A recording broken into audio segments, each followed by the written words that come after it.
naqar boobu di laata maa tàmbali gërëm ñëpp ñi nga xam ne ci semaine bii ñu génn wax nañ yéy nañ yàbbi ci situation particulièrement Simon mi nga xamante ne yaramam neexul woon wax nañ ca lañ ca mën bind nañ ca ñeneen ñi lañ ca mën ba tey jii yàlla def na am na liberté provisoire ba génn. Aliou Sané bi muy wax na ne soo xoolee dossier bi ni mu tàmbali lu tax Y'en a marre nekk à l'aise tey toog si di wax lu tax ñu nekk à l'aise ak suñu ay camarades FRAPP ak ñeneen ñi nga xam ne ñu ngi soutenir combat bi c'est parce que bu mbir mi éclaté vidéo génn comme tous les Sénégalais dañu doon observer ñu ne ñun suñu responsabilité en tant que mouvement boo xamante ne daf fi nekk ne lépp lu dul yoon ci dëkk bi da koy kaas balaa ñoo dugg ci biir dossier bi bay xam la ca biir ci melokaan wa ñu gis dañ ciy taxaw addu ci laaj ci yoon mu def ca la ca war comme bu doon keneen Modou wala Pathé wala ku bokk ci beneen boor na koy Y'en a marre wala FRAPP wala beneen mouvement taxawee di wax ñu ne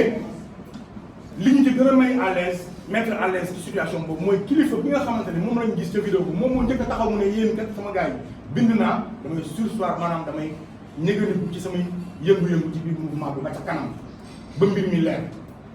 ñu sawar lool yàkkamti lool yooxu fépp waaw na justice def liggéeyam na justice def liggéeyam yaakaar ni bii yoon comme dafa laal activiste comme dafa laal mais vraiment koo xamante ne nii ci weneen wàll bi la féetee yoon dana def lépp luy disposition jël ko ci pour teg ko mu jaar ca yoon pour Sénégal bi yëpp observer justice bi mën cee lenqaliku ci tilim tilim bi nga koy taqal boobu ba léegi ci wane sérieux ci wane ne parparloo amul ci wane ne dëggu am dëgg am na ci mim réew ñu topp mbir mi enquête yi jeex ñu topp ko bu mbir mi yegg tribunal muy mardi boobu Aliou Sané doon wax bi ñu paree ñu ne ah kon de kilifa escroquerie lañ ko toppee ñu ne waaw escroquerie kon ñu ne flagrant délit lañ koy def jeudi waaw ñu ne alhamdulilah parce que ñun gis nañu ay avocat wu kilifa ak Simon ànd ak dal ànd ak confiance wóolu seen bopp ci dossier bi yàkkamtu ñëw lu dul dem taxaw janoog juge ak procureur pour lijjanti seen ay clients mais diggante 17h 19h ñu changé ko yóbbu ko instruction parce que ils se sont rendu compte que bu ñu ko yóbbuwoon flagrant délit te amul benn plaignant loolu déjà juge bi danaa leen dangeen maa yàpp waaye lu ne fan kenn du ko jeex lan moo war a mën a yóbbu dossier bii nii instruction bu fekkente ne ci vidéo dong la ñuy wéeru vidéo yaa ngi fi disponible la kon lan moo ko war a mën a yóbbu instruction tey xel tàmbalee tey ci na ko nit ñi commencé organiser parce que bu nekkee da nga ne kii escroquerie laa ko toppee la tax ma woo ko ay vidéo la yoo xamante ne mi ngi tasaaroo ci internet bi kon kay flagrant délit la soo ko yóbbee instruction mooy dossier bi nekkatul dossier civil c'est devenu un dossier politique lu tax parce que Kilifeu ak Simon seen taxawaay ci mim réew parce que Kilifeu ak Simon li ñuy représenté ci mim réew ci côté activiste looloo waral ñu changé lépp pour mën caa parparloo fayantoo def seen ay yëf yi ñàkk fayda nga gis ni procureur amee imagination procureur bi son imagination est très fertile même parce que chef d'accusation yam teg ca ndor de Simon ak Kilifeu dafa mujj doy waar nga gis ne que ñii temps bi ñuy jël ci def ko ci xalaat lu bon bu ñu ko defoon un quart bi ci xalaat lu baax réew mi jëm na kanam parce que loo xam ne sur la base de vidéo bi ne nga ne moom nga vidéo boo xamante ne nañ ko collecté diffusé ko tooñ nañ ca kilifa porté ca plainte ba tey kenn awu ca kenn bàyyi nañ lu tolloog weer moom ci boppam ñu koy soog a woo ndax nanga ko da ngay dëggal sa plainte mu ne waaw ñu bàyyiwaat weer woowuñ keneen ci dossier boobu noonu te ñëpp xam nañ ne vidéo bi dañ ko jël te yëgu ko ñu publier ko mais am na fu mu jaar parce que bu fekkente ne ka def vidéo bi muy Thier ma nga ca kaso ba vidéo bi rombut moom ay avocat am rombut gendarmerie ba rombut parquet kon kan la ñuy protéger aujourd'hui ba nangu ñëw wéyal enquête boobu kan la état du Sénégal wala boog police bi wala ku mu munti doon di protéger ci dossier bi ba tax nangu ñëw woo kenn ci plainte bi nga xam ne kilifa def na ko pour ñu oo addu ci mbirum collecte ak diffusion de données à caractère personnel muy lu ko loi may. kon l'avocat yi dugal demande de liberté provisoire ñu lànk l'avocat yi dugalaat ñu lànkaat ci ñoo xamante ne nii répondre nañ ci lépp li nga xam ne moom la yoon maye pour ñu may leen liberté provisoire damay taxaw foofu tuuti ne du rek Kilifeu ak Simon parce que am nañ xëy na ñu taxaw di leen waxal képp koo xam ne dañ laa jàpp fii ci mim réew loi moo la may ne su nekkente ne yow ponk yi ñu laaj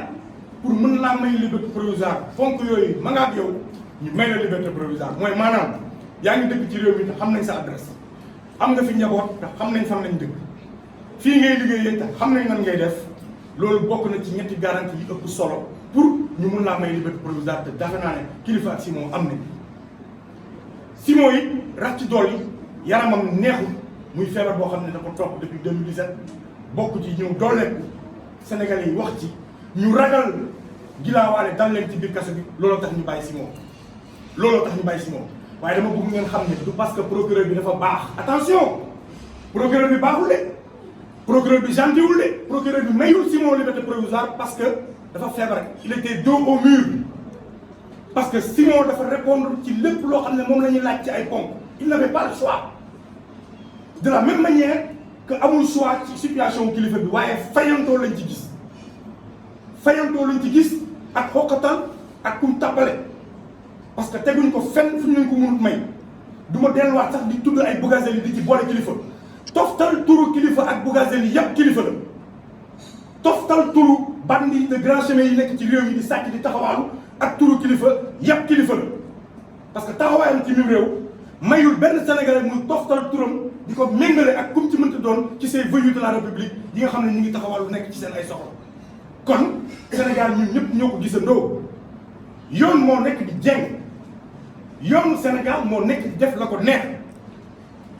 di fayantoo ci yu ñàkk fayda di nekk ci ay détails nañu bàyyi doomu jàmbur mu génn te ñu gaaw juger cette affaire et attention Simon sax liberté provisoire bi dañ cee ñambaas lu ñuy woowee maanaam contrôle judiciaire maanaam mayuñ ko rek ne ko dama la toog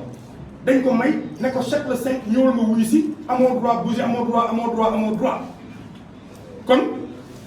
lan la ñuy xaar ci juger cette affaire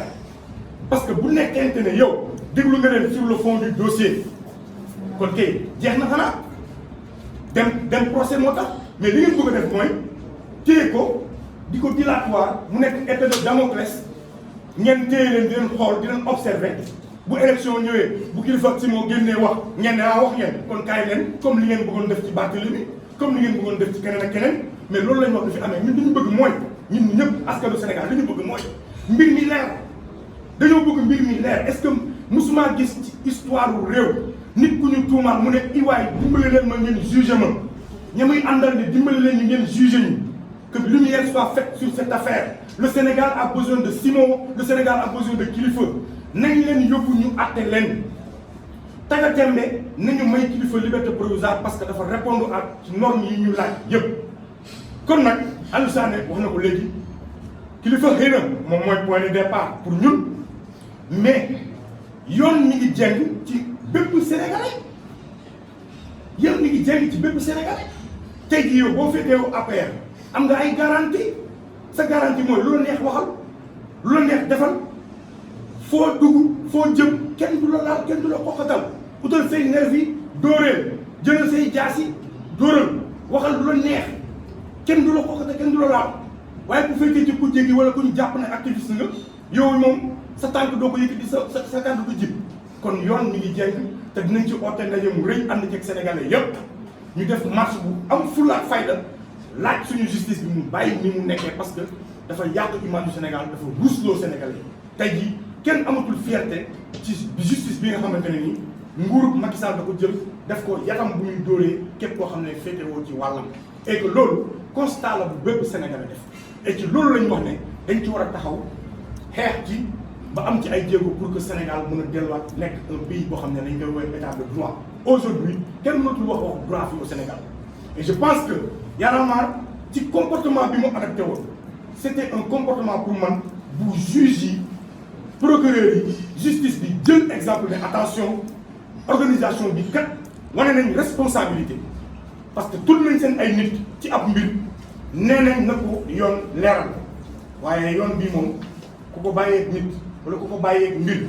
mbir ma dana nasax wala mbir ma dana naxsaay te doo ci am mujj bu baax ndax la ñu nekkee lu dul safaan lañ nekkee ci dëkk bi et loolu dinañ ci jóg ci jamono yi néew a néew indi ci marche bu am solo pour que mu leer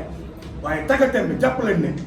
kilifa amatul lu muy def ci kaso bi parce que répondre na à toutes les normes yi nga xam ne moom la ñu laaj pour may ko liberté provisoire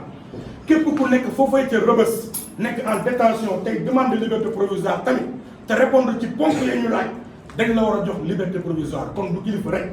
képp kuy sénégalais nekk ci kaso bi tey nañ la jox liberté provisoire bu dee yaa ngi répondre ci normes yi tax ñu war ko joxe suñ ko joxee ñenn ñi pourquoi ñu koy bañal ñeneen ñi te ñu génne loxol politique ci yenn dossiers yi ci même réew buñ bëggee réew mi nit ñi am jàmm nekk si jàmm loolu laa ci bëggoon a sànnee buñ ci ay kàddu di taaxirlu seeni question bu dee am na ñu mën a wéyal waaw ñu dafa ñu am sànni na ma ñu jox Fatim ci mbokk